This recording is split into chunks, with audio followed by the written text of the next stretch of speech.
Olá, querido amigo, estimado irmão, estimada irmã. Estamos iniciando mais um trimestre, novas lições, a continuação dos mordomos nos últimos dias, né? Esta lição maravilhosa que nos traz grande reflexão, grande ensinamento para o nosso viver. E a lição desta semana vem nos falando sobre criador e proprietário. Nós que somos mordomos do Senhor devemos entender a grandeza do Senhor, devemos entender que Deus é dono e soberano de todas as coisas, né? Deus é o nosso Criador, o nosso mantenedor. Pelo poder da sua palavra, tudo se fez. Então Deus ele criou o ser humano, homem e mulher, os criou à sua imagem, como coroa da criação, como coroa sua da criação. Por isso só a Deus nós devemos prestar honras, somente a Deus devemos adorar. O Deus Trino, o Pai, o Filho e o Espírito Santo. E a Cristo como o agente criador principal, o agente principal da criação. Então somente a Deus nós devemos exercer, né? Devemos dar a nossa honra e a nossa glória, o nosso louvor. Somente a Ele devemos prestar culto e homenagens. Por quê? Porque nós somos feituras das suas mãos, criados para lhe render glória, para lhe render louvor. Essa é a nossa missão de vida. Nos entregar a Deus, rendendo glórias e louvor ao seu nome, mediante a prática da verdade da nossa vida, no decorrer do nosso viver diariamente, né? E fomos chamados, feitos criaturas, e agora fomos chamados a sermos mordomos do Senhor, ou seja, representantes do seu governo aqui nesta terra, aqui neste mundo. E assim devemos então ter em mente que tudo vem das mãos do Senhor. E como mordomos do seu governo, devemos então obedecer a sua palavra, devemos lembrar que tudo pertence a Ele, estamos aqui apenas como administradores da sua graça, dos dons e talentos que Ele nos concedeu, dos recursos que Ele concede a cada um de nós, dons e talentos materiais e imateriais. Então, somente a Deus devemos adorar. Toda honra, toda glória, todo louvor deve ser dirigido somente a Deus. Nenhum homem, nenhuma criatura deve receber, então, a honra e a glória que deve ser dada somente a Deus. Nenhum homem, nenhuma criatura deve tomar, então, o direito, não tem o direito de tomar a glória de Deus. Quando isso acontece, quando o homem toma a glória para si, chama-se pecado. E foi esse pecado, o pecado de tomar a glória de Deus, que fez Lúcifer cair, que fez o anjo mais importante do céu cair no pecado. Lúcifer, porque quis tomar a glória de Deus para si, por causa do seu orgulho, por causa do seu egoísmo. Então ele tentou roubar, tomar a glória de Deus para si, e isso chama-se pecado. Então Satanás se afastou da presença de Deus porque cometeu esse pecado de tentar roubar a glória de Deus para si. Nós devemos então lembrar que o único merecedor de glória, honra e todo louvor é o próprio Deus. Diz assim Apocalipse 4, verso 11. Digno és, Senhor, de receber a glória, a honra e o poder, porque tu criaste todas as coisas, e por tua vontade são e foram feitas. Diz assim o Espírito de Profecia, Patriarcas e Profetas, página 305. Jeová, o ser eterno, existente por si mesmo, não criado, sendo o originador e mantenedor de todas as coisas, é o único que tem direito à reverência e cultos supremos. O primeiro tópico vem nos falando sobre Criador e mantenedor. O que devemos perceber ao contemplar o magnífico esplendor da criação, a letra A? O que nós devemos perceber ao contemplar as obras da criação? Salmo 19, de 1 a 3, Isaías 40, 18, 21, 22. Os céus manifestam a glória de Deus e o firmamento anuncia a obra das suas mãos. Um dia faz declaração a outro dia e uma noite mostra sabedoria a outra noite. Sem linguagem, sem fala, ouvem-se as suas vozes. Isaías 40, verso 22. Ele é o que está assentado sobre o globo da terra, cujos moradores são para ele como gafanhotos. Ele é o que estende os céus como cortina e desenrola como tenda para neles habitar. Levantai ao alto os olhos e vede quem criou estas coisas, quem produz por conta o seu exército, quem a todas as coisas chama pelo seu nome, por causa da sua grandeza, das suas forças e pela fortaleza do seu poder, nenhuma faltará. Então nós vemos aqui, irmãos, que Deus é o Criador, Deus é o mantenedor de todas as coisas, o único Criador. Então, nos bancos das academias de faculdades se levantam teorias e mais teorias.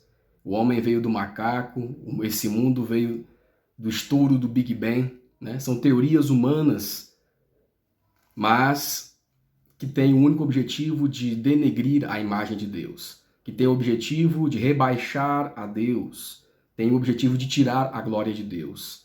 Agora, Deus sendo o Criador de todas as coisas e nós somos seus mordomos aqui nessa terra, representantes do seu governo, nós como cristãos devemos então, que sabemos a verdade, devemos então levar essa verdade, precisamos defender essa verdade, levar essa verdade a outras pessoas, mostrando quem verdadeiramente é o Criador, que Deus realmente é o Criador de todas as coisas e mantenedor de todas as coisas, Para que as pessoas possam então honrar e engrandecer o nome do Senhor Jesus, do Deus Pai, do Deus Filho, do Deus Espírito Santo. Por isso, então, nós também devemos levar essa mensagem, mostrando quem realmente é o Criador, o nosso Deus.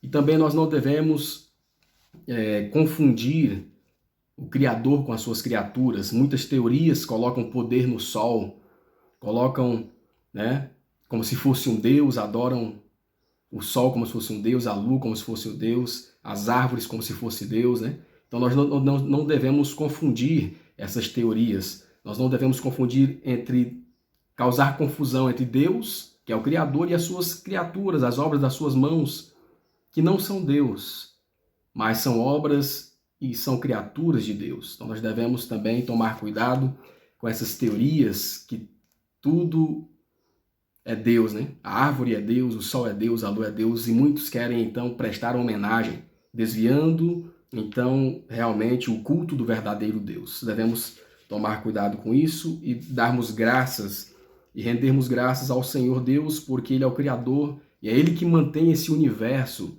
Esse universo está nas suas mãos, É Ele que cuida de tudo, As plantas, os animais, o clima, Deus está cuidando de tudo aqui, das obras das suas mãos, das suas criaturas. Diz assim o texto: alguns podem supor que estas grandes criações do mundo natural são Deus. No entanto, não são. Todas essas maravilhas nos céus apenas cumprem a obra que lhe foi designada. São agentes do Senhor. Deus é o superintendente e criador de tudo o que existe. Então, as teorias humanas tentam apagar Deus da memória do ser humano. Mas nós, como cristãos, devemos mostrar a realidade dos fatos, trazer a verdade ao coração do ser humano, mostrando realmente quem é Deus e que Ele é o Criador e mantém todas as coisas no seu devido lugar. A letra B, que aspecto da onipotência de Deus nos toca diariamente? Atos 17, 24 e 29. O Deus que fez o mundo e tudo que nele há é o Senhor do céu e da terra, e não habita em santuários feitos por mãos humanas. Ele não é servido por mãos de homens, como se necessitasse de algo, porque Ele mesmo dá a todos a vida, o fôlego e as demais coisas. Então, aqui nos mostra quem é Deus, o que Ele faz, o seu poder, Deus, na sua onipotência, ou seja, Ele tem todo o poder. Somente Deus tem todo o poder criador. Deus fez tudo o que há no mundo. Foi Deus que nos deu fôlego de vida e mantém todas as coisas no seu devido lugar. Então nós devemos entender que a nossa vida depende de Deus. O nosso fôlego vem de Deus. É Ele que supervisiona a nossa vida, a vida dos animais. Todas as situações que ocorrem aqui nesse mundo estão sob a supervisão de Deus. Não há um fio de cabelo que caia da nossa cabeça que Deus não esteja atento. Então, na sua onipotência, Deus ele tem todo o poder e Ele tem todo o controle de tudo que acontece aqui neste mundo. Nós devemos, então, estar atentos a isso, devemos, então, ter a noção, nada acontece que Deus não esteja vendo, que Deus não tenha o controle. Todas as coisas foram feitas por Ele e para Ele, as obras das suas mãos, né? E Ele supervisiona cada coisa. Devemos ter essa consciência e entendermos, então, o papel de Deus. Ele é o Criador, mantenedor, e a sua função ainda com a sua criação ao longo do tempo. A biologia humana está sob a supervisão de Deus, mas não atua como um relógio que entra em operação e continua funcionando por si mesmo. O coração bate, pulsações e respirações se seguem umas às outras, mas o ser inteiro está sob a supervisão divina. Por isso nós devemos, ter essa consciência de que nada acontece na nossa vida que Deus não tenha a supervisão. Deus está no controle, Até o batimento dos nossos corações, um bebê que está para nascer, um bebê que é formado no ventre da sua mãe, tudo isso está sob a supervisão de Deus, Cada batimento cardíaco e cada respiração são inspirados por aquele que soprou nas narinas de Adão o fôlego da vida, a inspiração do Deus onipresente, o grande eu sou. O segundo tópico vem nos falando sobre digno de reverência. A letra A. Que fatos comprovam que Deus é o único merecedor de nossa contínua adoração? Salmo 33, de 6 a 9, Jeremias 10, de 9 a 13. Pela palavra do Senhor foram feitos os céus e todo o exército deles. Pelo espírito da sua boca, ele ajunta as águas do mar como num montão, põe os abismos em tesouros. Tema toda a terra ao Senhor, tema-no todos os moradores da terra. Porque falou e tudo se fez, mandou e logo tudo apareceu. Mas foi Deus quem fez a terra com seu poder, firmou o mundo com a sua sabedoria e estendeu os céus com o seu entendimento. Jeremias 10, verso 12. Então, irmãos, pelo poder de Deus, pelo poder da sua palavra, o mundo se fez. É um fato, que comprova que Deus é o único merecedor da nossa contínua adoração. Pelo poder da sua palavra, todas as coisas se fez, o sol, a lua, as estrelas, esta terra, os animais. E Deus é quem mantém todo o universo, Ele que mantém todas estas coisas, sustenta as obras das suas mãos, cuida dos animais, cuida dos seres humanos, de cada um de nós, da chuva, da água, mantém, cuida de nós, enviando as estações, as chuvas para regar a terra, para quando o homem plantar, nascer então as plantas, para produzir então alimentos. É Deus que cuida dos animais, dos pássaros, das aves, de todos os animais. É o Senhor que os sustenta, os sustenta e nos sustenta também, nos dando os meios de sobrevivência. Então nós devemos adorar ao Senhor continuamente, porque pelo poder da sua graça, pelo poder da sua boca, pelo poder da sua palavra, tudo se fez. E Ele também nos mantém. Assim Ele deve ser o alvo de toda a nossa adoração, de todo o nosso louvor, Então, é o Senhor Deus que cuida de todas as coisas. Deus abençoa todos os seres humanos, homens bons e homens maus também. E assim nós devemos reconhecer que somente Deus é o Criador e somente a Ele devemos prestar honra, louvor, glória, adoração, admiração, prestar cultos ao Senhor, Então devemos levar outras pessoas também a reconhecerem que somente Deus é o Criador de todas as coisas e a se afastarem dessas teorias mundanas, humanas, que tentam tirar a glória do Senhor Jesus, do nosso Deus, do Deus Trino, Pai, Filho e Espírito Santo. Então nós devemos ter essa contínua adoração. Diz assim o texto: o direito divino, a reverência e a adoração acima dos deuses pagãos se baseia no fato de que Ele é o Criador e que a Ele todos os outros devem prestar e que a Ele todos os outros seres devem a própria existência. O ser divino está comprometido a sustentar tudo o que Ele mesmo criou. A mesma mão que mantém as montanhas e as equilibra na posição correta guia os mundos em sua misteriosa marcha ao redor do Sol. Deus fornece a matéria e as propriedades com as quais cumpre seus planos. Ele emprega seus agentes no desenvolvimento da vegetação, envia o orvalho, a chuva e o sol para que a verdura brote e se espalhe como um tapete sobre o solo, para que os arbustos e as árvores frutíferas se desenvolvam, floresçam e produzam. Então vemos aqui o grande poder de Deus, e a Ele devemos reconhecer, prestando contínua adoração e reverência. A letra B. Que perguntas devem nos levar a uma maior reverência para com Deus? Jó 11:7, Jó 38, de 1 a 7. E de que maneira a reverência por nosso Criador pode impactar a nossa salvação? Então nós vemos aqui o servo de Deus Jó, em um momento que estava passando numa experiência muito forte na sua vida, ele estava então indagando a Deus, né? E Deus então começa a fazer perguntas também a Jó. Temos o diálogo então entre Deus e Jó, quando Deus questiona Jó, e Jó como um ser criado, Jó como um ser finito, ele não consegue responder os questionamentos de Deus. Jó 11:7. Porventura alcançarás os caminhos de Deus, ou chegarás à perfeição do Todo-Poderoso? Depois disso, o Senhor respondeu a Jó de um redemoinho e disse: Quem é este que escurece o conselho com palavras sem conhecimento? Agora cinge os teus lombos como homem, e perguntar-te-ei, e tu me responde. Onde estavas tu quando eu fundava a terra? Faze-me saber, se tens inteligência. Quem lhe pôs as medidas, se tu o sabes? Quem estendeu sobre ela o cordel? Sobre que estão fundadas as suas bases? Ou quem assentou a sua pedra de esquina? Quando as estrelas da alva juntas alegravam, cantavam, e todos os filhos de Deus rejubilavam?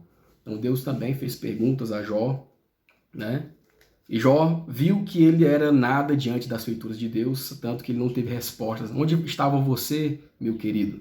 Quando eu estava fundando o mundo, quando eu estava fazendo a neve, quando eu estava organizando o planeta Terra, onde você estava, né? Isso mostra, irmãos, que nós devemos ter respeito e reverência para com Deus. O único verdadeiro Criador, o nosso Deus.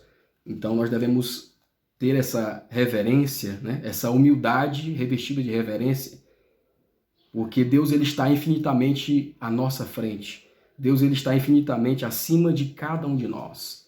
Então nós devemos manter a reverência, o louvando, o honrando, e a melhor maneira de honrar a Deus, a melhor forma de dar glória a Deus é ter uma vida de obediência para com a sua palavra, para com Ele, respeitando a sua palavra, os seus mandamentos. Então Deus fez Jó refletir, e hoje Deus também está trazendo essa mensagem para nós refletirmos. Quem somos nós diante de Deus? Somos nada, infinitamente nada. Diante de Deus, diante de todas estas coisas grandiosas feitas então pela mão do Senhor. E essa reverência que Jó teve para com Deus o levou à salvação. E essa reverência também ela deve impactar na nossa salvação. A nossa reverência, ao falarmos com Deus, ao entendermos quem é Deus diante de nós e de toda a criação, nos levará a uma reflexão. E essa reflexão deve nos trazer a humildade ao nosso coração, né? Nós nos veremos quão imensamente, infinitamente somos insignificantes diante de Deus. Mas mesmo assim, apesar da nossa insignificância, Deus nos ama, Deus quer cuidar de cada um de nós. Então, ao refletirmos sobre isso, ao meditarmos sobre Deus na nossa vida e vermos a nossa insignificância, e então somos levados à reflexão e à reverência diante de Deus, né? A nossa reverência nos leva à humildade para com Deus. Isso nos levará a pensarmos na nossa vida quão insignificante nós somos, e mesmo assim Deus Todo-Poderoso, Ele cuida de mim, Ele pensa em mim, Ele vê os mínimos detalhes da minha vida. Então, um favor imerecido que Ele me deu, mesmo sendo eu um pecador, né? Então, Deus, na nossa vida, quer dar a sua graça. O que nós podemos fazer, então? Isso nos impactará de uma forma tal que, ao aceitarmos a nossa insignificância, nós entendemos que dependemos de Cristo para nos salvar. Aí sim, então, por consequência, ao aceitarmos a Cristo como Salvador, Ele nos dará a vida eterna. Então, quando mantemos a reverência, quando mantemos a humildade diante de Deus, reconhecendo o seu poder, podemos alcançar a salvação. A inspiração divina apresenta muitas perguntas que o mais profundo estudioso não consegue responder. Ela não faz esses questionamentos supondo que possamos de algum modo respondê-los, mas nos chama a atenção para os profundos mistérios divinos e faz com que os homens reconheçam que a sabedoria humana é limitada, que nos assuntos comuns da vida diária há mistérios além da compreensão das mentes finitas, que o julgamento e os propósitos de Deus estão além da compreensão, e de que a sabedoria divina é impenetrável. Ao mesmo tempo em que se revela ao homem, envolve-se numa densa nuvem de mistério. O propósito de Deus é ocultar mais de si mesmo do que aquilo que revela ao homem. Se os humanos pudessem compreender plenamente os caminhos e obras de Deus, não creriam na infinitude divina. O homem não deve compreendê-lo em sua sabedoria, motivos e propósitos. Nós não queremos compreender o Senhor por nossa própria sabedoria, né? Quão insondáveis são os seus juízos e quão inescrutáveis os seus caminhos. Princípios naturais jamais podem explicar o amor divino. Se isso fosse possível, não sentiríamos que podemos confiar-lhe o interesse da nossa alma. Os céticos recusam a crer porque, com a mente finita que têm, não podem compreender o poder divino, o poder infinito pelo qual Deus se revela aos homens. A sabedoria humana nem mesmo pode compreender totalmente o mecanismo do corpo humano, pois apresenta mistérios que confundem os mais inteligentes. Então nós vemos aí, irmãos, esse amor eterno, esse poder grandioso de Deus para com finitas criaturas, né? Porque somos finitos diante de Deus. O terceiro tópico vem nos falando do verdadeiro proprietário. A letra A, o que Deus sempre quis que entendêssemos quanto a quem tudo pertence. Salmo 50, verso 7, versos 10 a verso 12. Diz assim: ouve, povo meu, e eu falarei, ó Israel. E eu, Deus, o teu Deus, protestarei contra ti, porque meu é todo animal da selva, e as alimárias sobre milhares de montanhas. Conheço todas as aves dos montes, e minhas são todas as feras do campo. Se eu tivesse fome, não te diria, pois meu é o mundo e a sua plenitude. Então nós vemos aqui, irmãos, que Deus ensinou o povo de Israel, lhe mostrando no passado, mostrando a eles que tudo a ele pertencia, tudo vinha das mãos de Deus, tudo que eles possuíam, tudo que eles tinham, tudo que eles conquistaram, vinham das mãos do Senhor.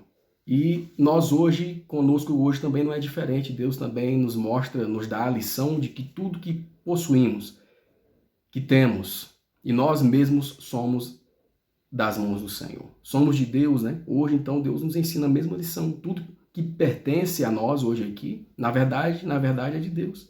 Nós não somos os verdadeiros donos, né?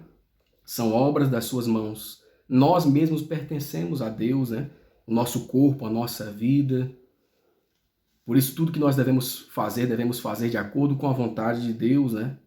Por isso, o nosso viver deve honrar o nosso Salvador em todas as coisas que formos fazer, em todas as áreas e em todos os aspectos devemos honrar ao Senhor, porque nós mesmos pertencemos a Ele, não viemos de nós mesmos, mas fomos feitos por Ele e a Ele devemos dar honra, glória no nosso viver, no nosso modo de viver. O Senhor buscou ensinar a Israel que ele deve ser o primeiro em tudo. Assim lembrou-os de que ele era o proprietário dos campos, dos rebanhos e manadas, que ele mesmo enviava o sol e a chuva para fazer brotar, desenvolver e amadurecer a safra. Tudo o que possuíam pertencia a ele. Nosso corpo pertence a Deus. Ele pagou o preço da redenção, não apenas pelo corpo, mas também pela alma. Não sois de vós mesmos, porque fostes comprados por bom preço. Glorificai, pois, a Deus no vosso corpo e no vosso próprio espírito, os quais pertencem a Deus. Porém, o corpo não é para a imoralidade, mas para o Senhor, e o Senhor para o corpo. Então, a Deus pertencemos pela criação, em Deus renascemos pelo seu perdão. né? E em Deus nós fomos resgatados em Cristo Jesus, recebemos então plena salvação. Por isso que em Cristo, em Deus, nós pertencemos todo o nosso ser. Ele é o nosso dono pela criação e depois nos resgatou na cruz do Calvário.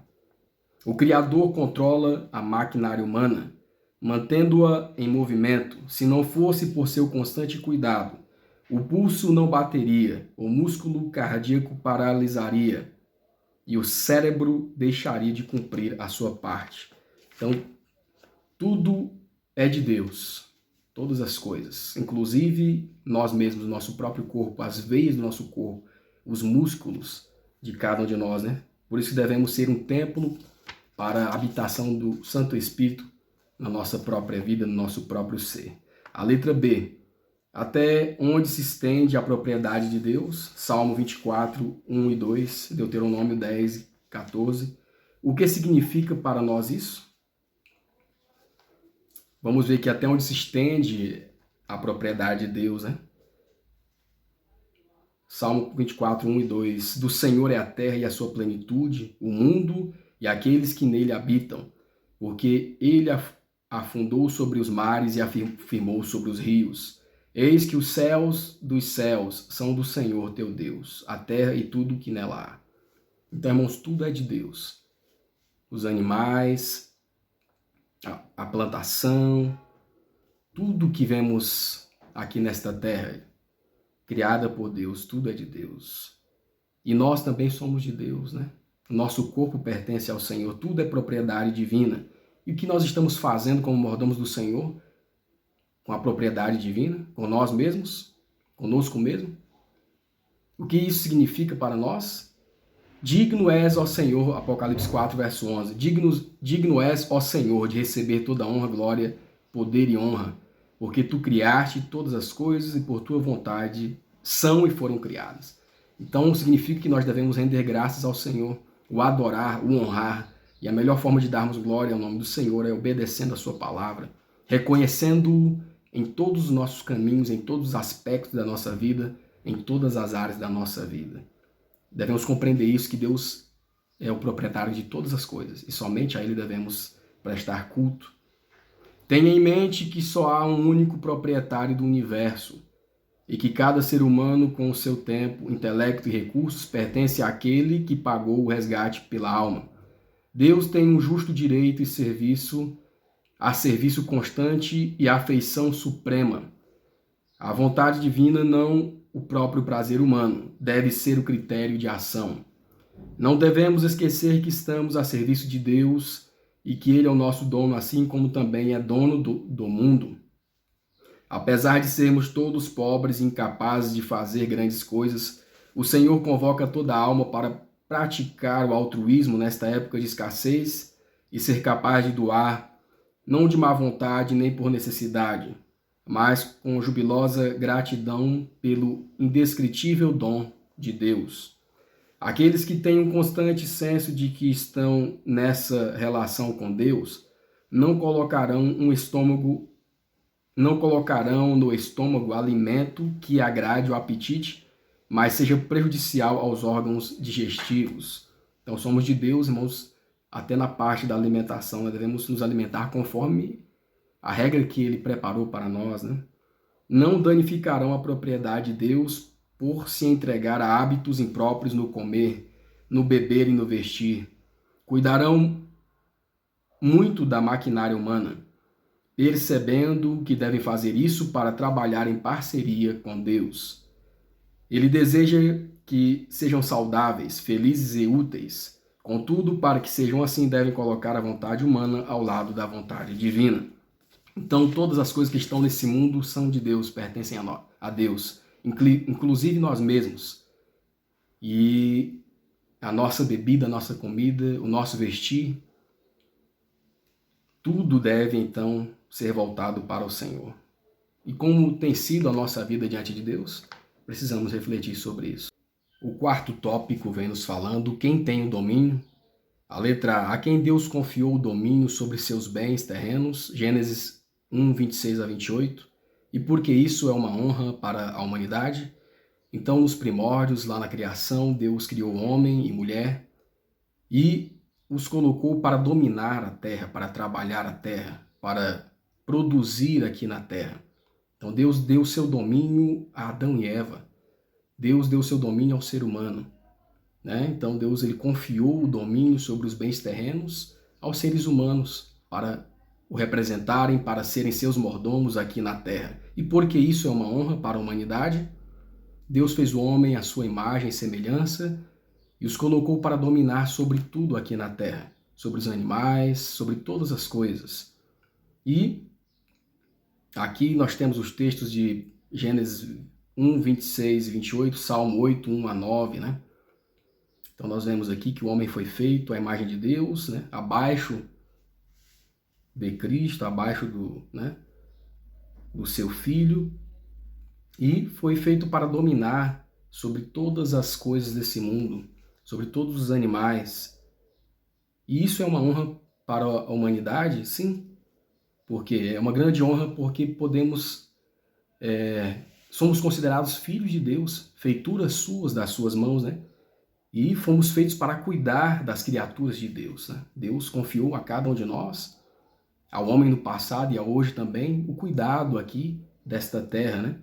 Daquilo que Deus criou, ele nos confiou para cuidarmos. Então é uma honra para o ser humano ser filho do dono do mundo, do verdadeiro dono do mundo, né? Somos filhos do dono do mundo e é uma honra para nós cuidarmos das coisas de Deus que temos aqui nesta terra.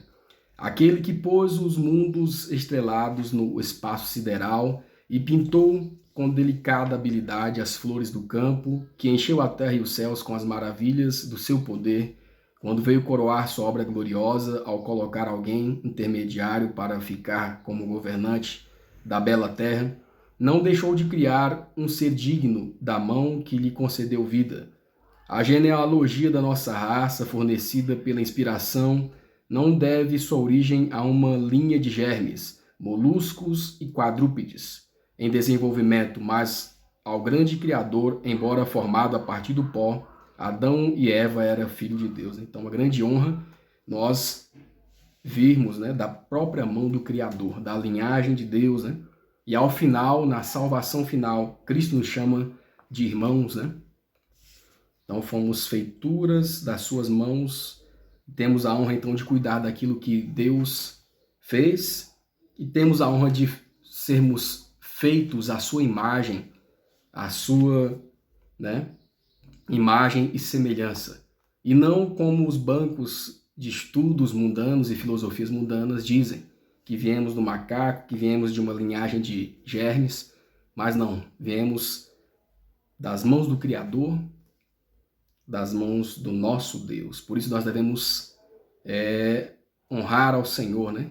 Entender que isso é uma honra para cada um de nós. A letra B, por causa da queda de Adão, de que o enganador se vangloriou perante Cristo. Então, Satanás, ele momentaneamente tomou o domínio do mundo porque levou Adão e Eva a caírem no pecado. A partir do momento que levou Adão e Eva a caírem no pecado, Satanás usurpou então o lugar de domínio, o lugar de proprietário. Ele usurpou o lugar de Deus, invadiu a propriedade de Deus, né?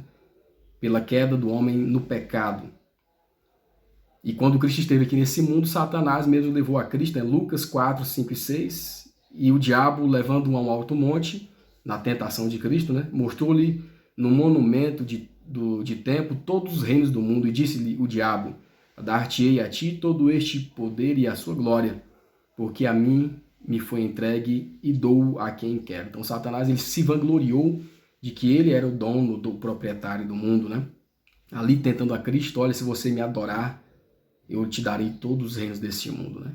Mas ele estava falando com a pessoa errada, porque Cristo, na verdade, era o verdadeiro proprietário desse mundo, né?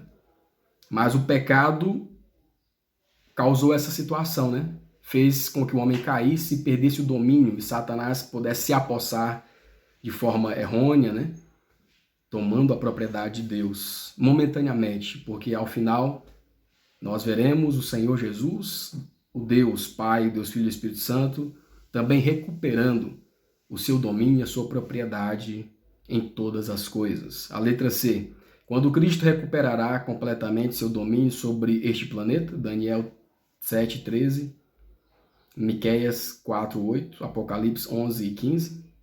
Então nós vemos aqui, irmãos, que o Senhor Jesus, ao final, em breve, na volta de Cristo, ele retomará a propriedade de todas as coisas. O Senhor Deus, então, retornará a ser o proprietário original deste mundo, né?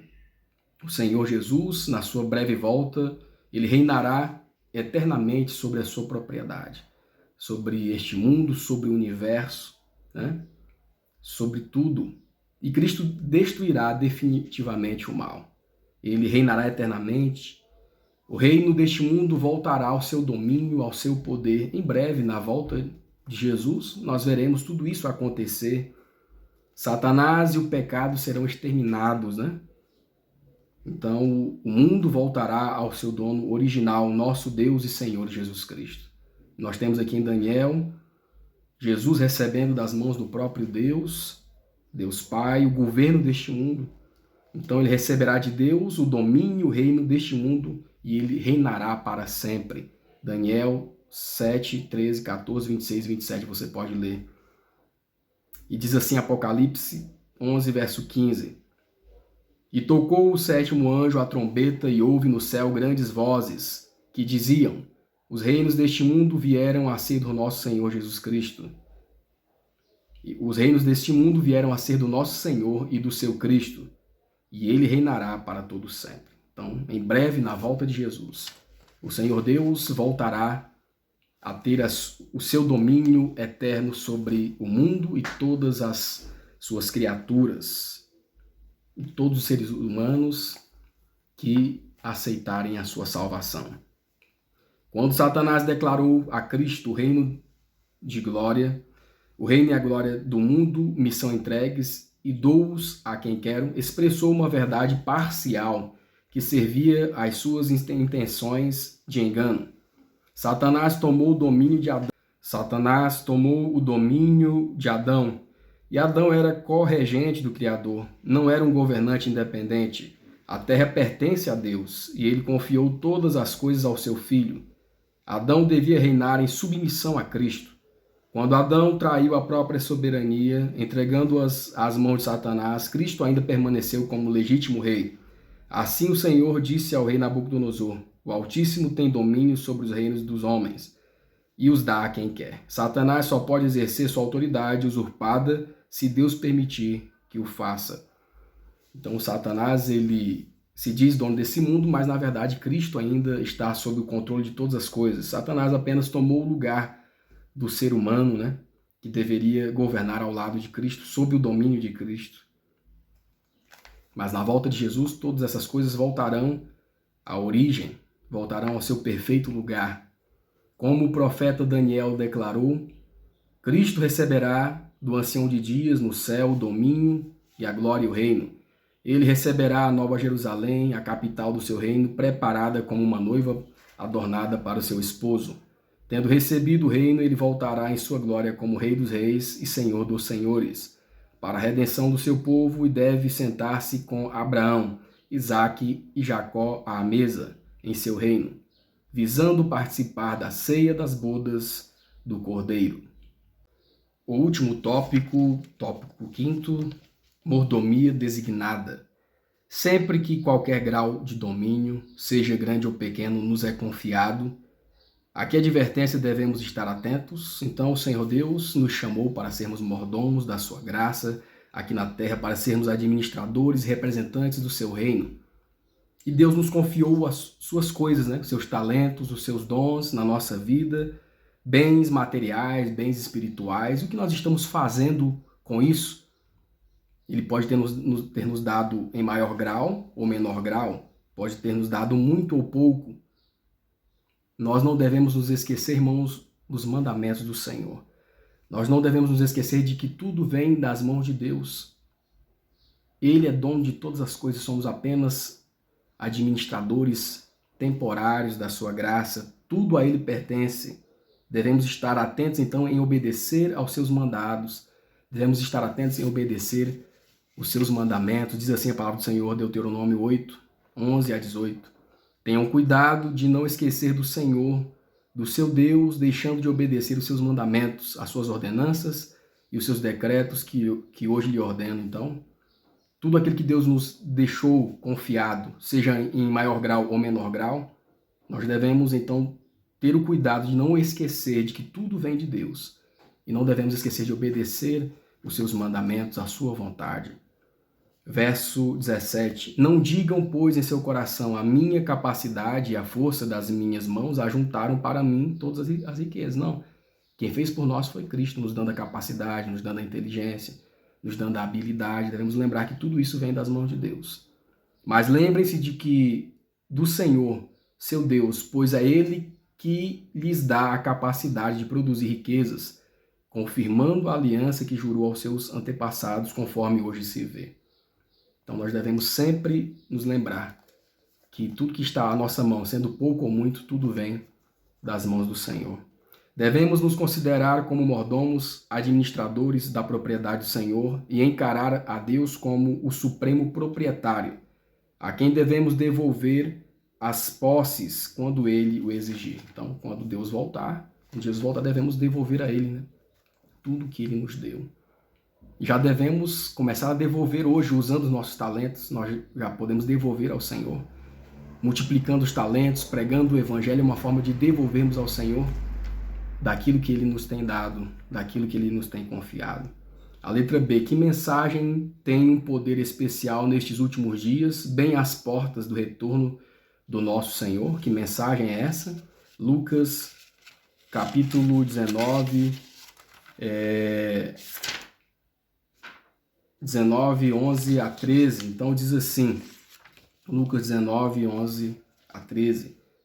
Nós temos aqui a história, a parábola de um senhor, né, que foi para um reino distante e deixou seus servos cuidando da sua terra, dos seus bens, das suas propriedades, né? E ele deixou os seus servos cuidarem ali para multiplicarem os seus bens, o seu dinheiro, para que pudesse render, né? E aqui no nosso contexto atual, Deus também nos incumbiu de sermos administradores, mordomos dos seus bens. E a parábola dos talentos aqui nos dá um grande ensinamento. Alguns servos receberam, né, e deveriam cuidar daquilo que é do seu Senhor, multiplicando os bens, os talentos, as bênçãos, o dinheiro. E nós podemos então trazer para nós, né? Precisamos refletir, será que estou fazendo a vontade do Senhor com aquilo que Ele me concedeu? Será que com o dom que Deus me deu estou pregando o Evangelho? Será que estou angariando outros dons? Será que estou multiplicando aquilo que o Senhor me deu para administrar em seu lugar? Será que estou multiplicando? Será que estou sendo um bom administrador? Será que estou sendo um mordomo fiel dos bens materiais e imateriais, espirituais que Deus concedeu a mim? Precisamos, irmãos, fazer um exame de consciência para ver se estamos cumprindo realmente com a vontade de Deus. Deus tem sido tão bom e generoso para conosco, nos dando essa função de administradores, nos dando a sua graça, nos dando o seu perdão e a salvação em Cristo Jesus. Será que estamos cumprindo com a nossa parte aqui neste mundo? Precisamos refletir e fazer um exame de consciência. Deus nos chama de servos, o que implica que incumbiu de realizar certa obra e assim a certas responsabilidades, emprestou-nos capital para investirmos. Esse capital não é nossa propriedade e desagradamos a Deus quando cumulamos os bens do nosso Senhor ou gastamos à vontade, né? Será que nós estamos cumprindo, fazendo a vontade do Senhor, irmãos? Devolvendo os dízimos, ofertas, devolvendo aquilo que nos cabe como servos diante dele também? Todo talento que retorna às mãos do mestre será examinado. As ações e encargos dos servos de Deus não serão considerados um assunto sem importância.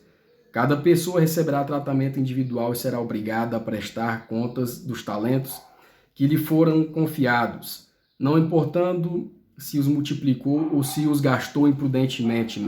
A recompensa concedida será proporcional ao rendimento dos talentos. A punição concedida será de acordo com o grau do mau uso de cada talento. Os talentos estão em nossas mãos.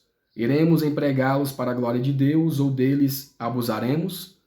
Hoje podemos fazer negócios com eles, mas amanhã nosso tempo de graça pode se esgotar e nossa conta será fechada para sempre. Queridos irmãos, queridas irmãs, que Deus nos ajude a compreender a sua palavra, que possamos colocar em prática o seu querer na nossa vida.